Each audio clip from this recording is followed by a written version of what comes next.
Alhamdulillahil qaili A'udzu billahi minasy syaithanir rajim liyunfik zu sa'atin min sa'atihi wa man qudira 'alaihi rizquhu falyunfik mimma ataahu Allah la yukallifullahu nafsan illa ma ataaha sayaj'alullahu ba'da usrin yusra. Asyhadu an la ilaha illallah wahdahu la syarika lah wa asyhadu anna Muhammadan abduhu wa rasuluh. Allahumma salli wa sallim wa barik ala habibina wa syafi'ina Muhammadan asyrafil anbiya'i wal mursalin wa ala alihi wa sahbihi ajma'in wattabi'ina lahum bi ihsani ila yaumiddin. Amma ba'd. Fa ya ibadallah ittaqullah tazawwadu fa inna khairaz zadi taqwa faqad fazal muttaqun. Sidang Jumat yang dirahmati Allah Subhanahu wa taala. Pada kesempatan kali ini sebagai khatib saya mengajak hadirin sekalian dengan diri saya agar marilah kita hiasi hidup ini dengan sifat takwa yang sebenar-benarnya, dengan mengerjakan segala perkara yang diperintahkan oleh Allah Subhanahu wa taala dan menghindari segala perkara yang dilarang kita melakukannya. Mudah-mudahan berkat kesungguhan kita dalam mematuhi cara serta peraturan hidup yang telah disyariatkan oleh Allah Subhanahu wa taala akan menganjakkan diri kita ke makam takwa yang melayakkan kita beroleh ganjaran kebahagiaan di dunia dan di akhirat. Mengambil kira senario masa kini di mana kebanyakan daripada kita masih bergelut dengan dalam meneruskan kelangsungan hidup akibat ketidakstabilan ekonomi dan bencana, maka mimbar Jumaat hari ini akan mengutarakan khutbah yang bertajuk Berhutang muda membayar payah. Kaum muslimin yang dimuliakan, seperti mana yang kita sedia maklumi, pada hari ini terdapat banyak jenis pinjaman yang ditawarkan oleh pelbagai pihak termasuk institusi keuangan dan perbankan, koperasi-koperasi kerjasama, agensi-agensi kerajaan dan lain-lain lagi. Sesiapa sahaja yang memenuhi syaratnya boleh menikmati skim pinjaman berkenaan dengan mudah dan cepat. Melalui skim pinjaman yang disediakan, ramai yang telah berhasil memiliki rumah dan kenderaan, peralatan elektrik, perabot, melanjutkan pengajian dan sebagainya.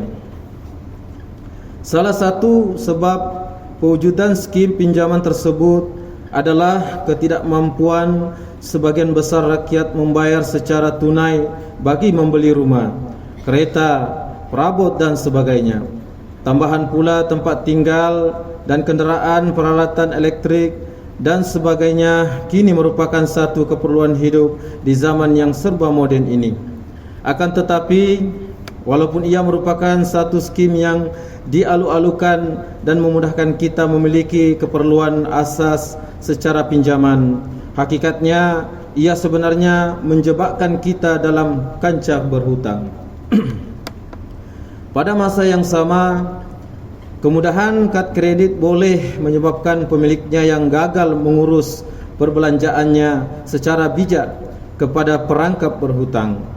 Ini berikutan dengan keistimewaan kad kredit yang membolehkan pemiliknya berbelanja tanpa tunai dalam urusan membeli belah dan mendapatkan perkhidmatan tertentu di premis-premis tertentu.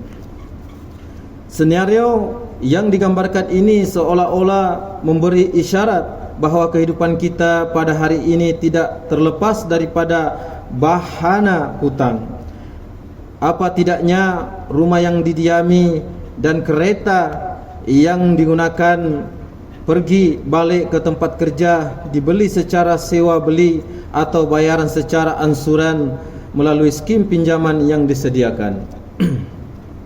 Para jemaah yang berbahagia, dari segi hukum Islam tidak melarang kita berhutang, namun semua transaksi hutang hendaklah dilakukan melalui akad yang sah di antara pihak pemberi hutang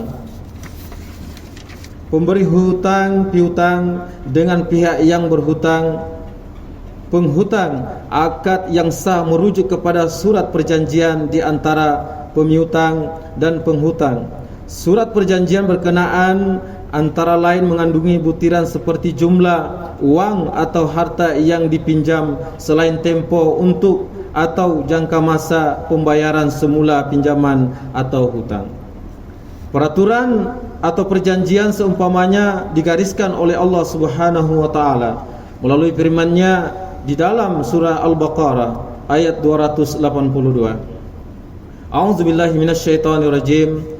Ya ayyuhalladzina amanu idza tadayantum bidainin ila ajalin musamman faqtubuhu wal yaqtub bainakum katibun bil adli wala ya'ba katibun ay yaqtuba kama 'allamahu Allah falyaqtub wal yum lilladzi 'alaihi al-haqq wal yattaqillaha rabbahu wa la yabkhas minhu syai'a. Shadaqallahul azim. Maksudnya, wahai orang-orang yang beriman, apabila kamu menjalankan sesuatu urusan dengan hutang piutang yang diberi tempo hingga ke suatu masa yang tertentu, maka kamu hendaklah menulis hutang, yaitu menulis hutang dan masa bayarannya. Dan hendaklah seorang penulis di antara kamu penulis dengan adil dan benar, dan janganlah seseorang penulis enggan menulis sebagaimana Allah telah mengajarkannya. Oleh itu hendaklah ia menulis, dan hendaklah orang yang berhutang itu merencanakan isi surat hutang itu dengan jelas, dan hendaklah ia bertakwa kepada Allah dan Tuhannya, dan janganlah ia mengurangkan sesuatu pun dari hutang itu. Berdasarkan kepada mafhum ayat ini adalah jelas bahawa Allah menganjurkan supaya setiap pinjaman atau hutang yang tertangguh yang dibayar secara ansuran atau tertangguh hendaklah ditulis dan direkodkan. Dalam arti kata yang lain, perlu ada perjanjian bagi setiap urusan atau transaksi hutang piutang. Hikmahnya ialah untuk memastikan orang yang berhutang itu melaksanakan kewajipannya membayar semula hutang-hutangnya tepat pada masanya. Saudara muslimin rahimakumullah, hakikatnya membayar semula hutang adalah sesuatu hal yang amat mencabar, terutama sekali bagi mereka yang cukup makan atau mereka yang liat membayar hutang. Setiap kali sampai tempoh pembayaran hutang, hati akan berdetak sama ada hendak membayarnya serta merta ataupun menangguhkannya ke suatu masa yang lain. Apapun justifikasinya, hutang tetap hutang yang wajib dibayar oleh orang yang berhutang. Mereka yang tidak mengambil tahu hal hutangnya atau sengaja tidak mau membayar semula hutang-hutangnya sedang dia berkemampuan membayarnya dianggap sebagai zalim, sebagaimana mafhum sabda Rasulullah sallallahu alaihi wasallam. Penangguhan membayar hutang oleh orang yang berkemampuan, yaitu kaya, adalah perbuatan zalim. Dalam hadisnya yang lain, Rasulullah sallallahu alaihi wasallam mengingatkan bahawa Allah akan membinasakan orang yang mengabaikan tanggungjawabnya membayar semula pinjaman atau hutangnya. Ini sebagaimana sabda baginda yang bermaksud, sesiapa yang mengambil harta orang lain yaitu berhutang dan berniat akan membayarnya, maka Allah akan menunaikan niatnya itu. Tetapi sesiapa yang mengambilnya dengan niat akan membinasakannya, tidak membayarnya, maka Allah akan membinasakannya. Sehubungan dengan ancaman terhadap mereka yang culas atau enggan membayar hutang tersebut, adalah lebih baik jika dapat menghindari diri daripada gejala meminjam ataupun berhutang. Membayar semula hutang adalah bebanan yang amat berat.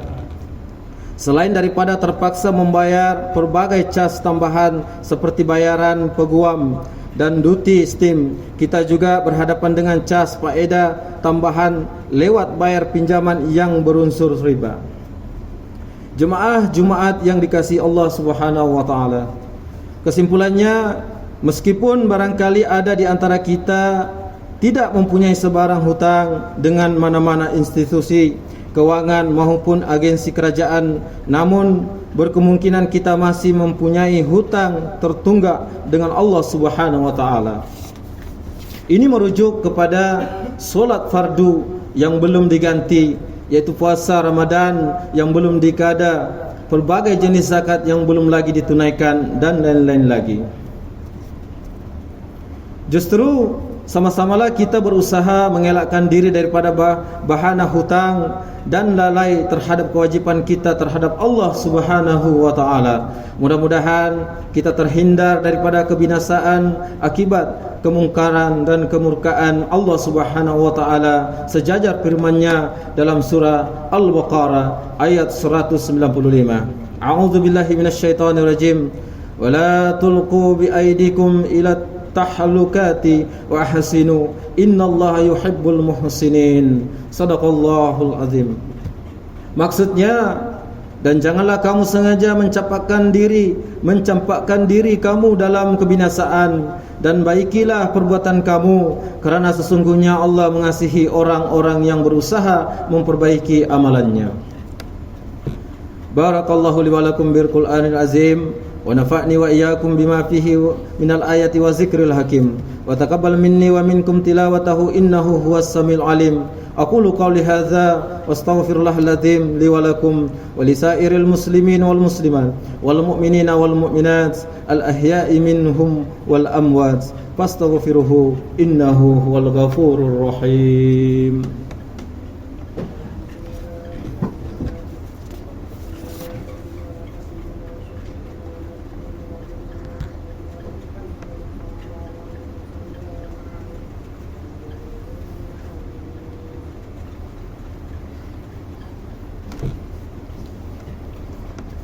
Alhamdulillahi Rabbil Alamin, wassalatu wassalamu ala Sayyidina Muhammadin Nabiyil Ummi wa ala alihi wa ashabihi tahirin wa man tabi'ahum bi ihsani ila yaumiddin.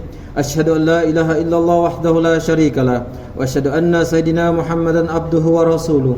Amma ba'd, fa ya ibadallah ittaqullaha haqqa tuqatih wa'lamu anna Allah amarakum bi amrin azim, amarakum bis salati wa taslim ala nabiyil karim. Faqala Allah ta'ala, inna Allah wa malaikatahu yusallu ala nabi ya ayyuhalladzina amanu sallu alaihi wa sallimu taslima.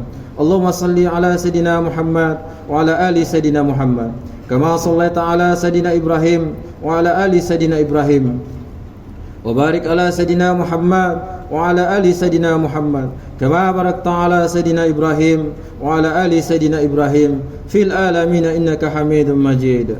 Allahumma arda 'anil khulafa'ir rasyidin wa an baqiyatis sahabati wal qarabati ajmain wa 'anit tabi'in wa tabi'it tabi'in wa man tabi'ahum bi ihsani ila yaumiddin warda 'anna ma'hum ya akramal akramin. Allahumma ighfir lil muslimin wal muslimat wal mu'minina wal mu'minat al ahya'i minhum wal amwat. Allahumma anzilir rahmah wal barakah wal hidayah was salama was sakinah was sihata daimata ala malikina, ke bawah duli yang maha mulia Sri Paduka Baginda yang di-Pertuan Agung wa fakhamatir ra'isil a'la, Tuhan yang terutama yang di Pertuan Negeri Sabah. Wa ja'alillahumma hadhil baldata wa sa'ira bi adil muslimin wa aminatan mutmainnah innaka ra'ufur rahim. Allahumma adfa' annal bala wal waba wal fahsya wal munkar wal mihan wal fitan ma zahara minha wa ma batan min baladina khassa wa min buldanil muslimin amma innaka ala kulli syai'in qadir. Ya Allah, naungilah kehidupan kami dengan kesejahteraan, keamanan dan keselamatan, serta kurniakanlah kepada kami rezeki yang halal lagi diberkati. Hiasilah diri kami dengan sifat-sifat terpuji dan jauhi kami daripada sifat-sifat yang terkeji. Ya Allah, jadikanlah kami dan daripada keturunan kami orang-orang yang istiqamah, mendirikan solat secara berjamaah, menunaikan zakat, mengerjakan ibadah haji, mewakafkan harta dan berinfak pada jalan yang Engkau ridai. Sesungguhnya hanya kepadamu jua ya Allah tempat kami mengadu dan memohon pertolongan. Rabbana atina fid dunya hasanah wa fil akhirati hasanatan wa qina azabannar. Ibadallah, innallaha ya'muru bil adli wal ihsan wa ita'i dzil qurba wa yanha 'anil fahsya'i wal munkar wal baghi ya'izukum la'allakum tadhakkarun. Fazkurullahal azim yazkurkum wazkuruhu 'ala ni'amihi yazidkum was'aluhu min fadli yu'tikum wa la dzikrullahu akbar wallahu ya'lamu ma tasna'un. Akhi